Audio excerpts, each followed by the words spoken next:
వంకాయలు కోసుకొని ఉప్పు నీళ్ళలో వేసుకున్నాం. ఈ ఉప్పు నీళ్ళలో వేసుకుంటే వంకాయ నల్లబడది.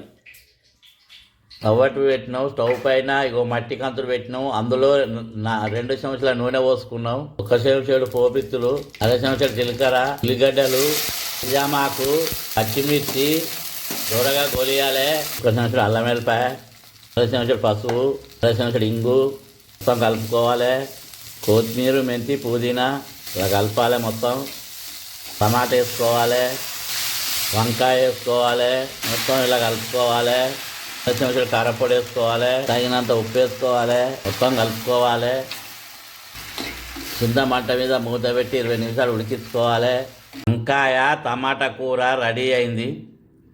గరం మసాలా వేసుకోవాలి, స్టవ్ ఆఫ్ చేయాలి, దించుకోవాలి. అబ్బా, వంకాయ టమాటా కూర రెడీ అయింది. గుమ్మగుమ్మలాడుతుంది. వేడివేడి అన్నంతో తింటే చాలా రుచిగా ఉంటుంది. మళ్ళీ కావాలనిపిస్తుంది.